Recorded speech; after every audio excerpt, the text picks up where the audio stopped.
हरिओम आत्मीय भक्तजनों सप्रेम जय श्री हरि।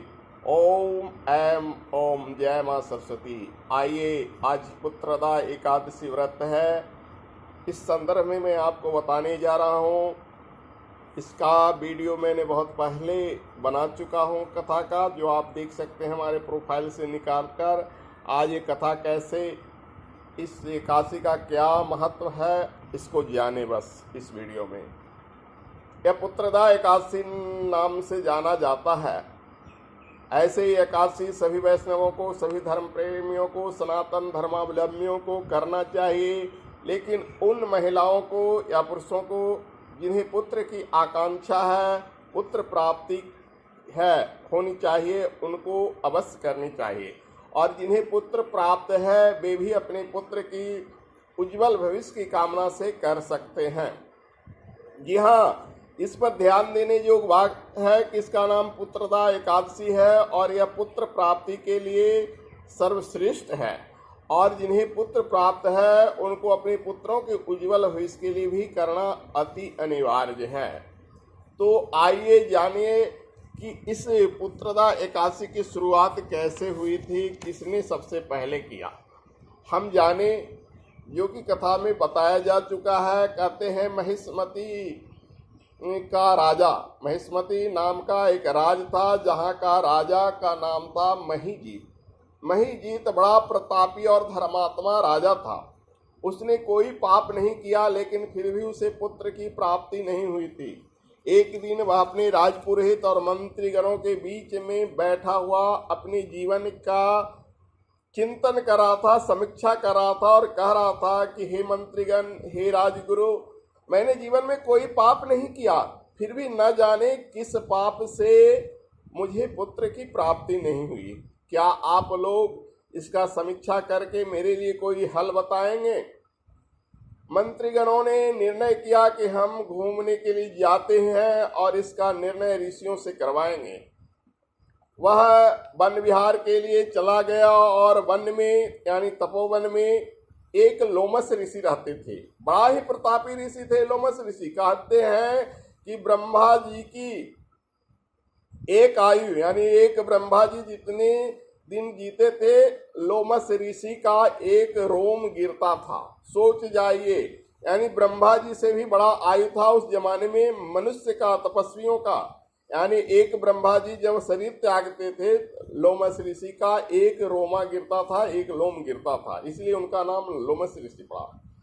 लोमस ऋषि से मंत्रीगणों ने कहा कि हमारे राजा को कोई संतान नहीं है, कोई पुत्र नहीं है, कोई कारण तो बताइए।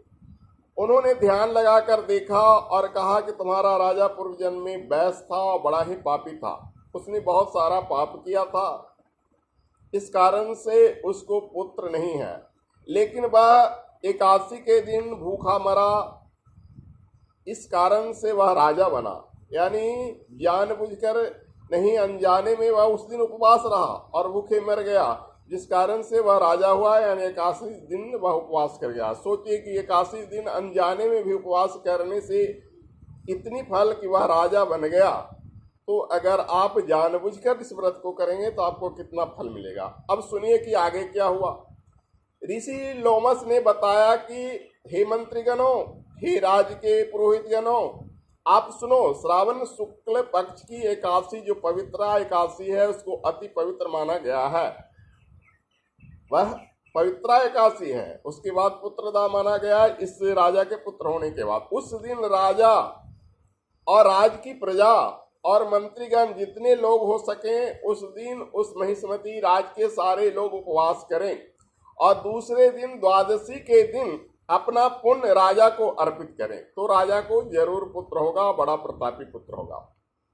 कहते हैं कि लोमस ऋषि के कथनानुसार राज के सारे मंत्रीगण, सिपाहीगण, राजपुरोहित एवं जनता और स्वयं राजा श्रावण शुक्ल पक्ष की एकादशी को उपवास रहा और दूसरे दिन द्वादशी को सारे लोग व्रत जल लेकर तोड़े और अपना अपना व्रत का पुण्य राजा को समर्पित किए, जिस कारण से राजा को पुत्र की प्राप्ति हुई और उस दिन से इसका नाम पुत्रदा एकादशी पड़ गया।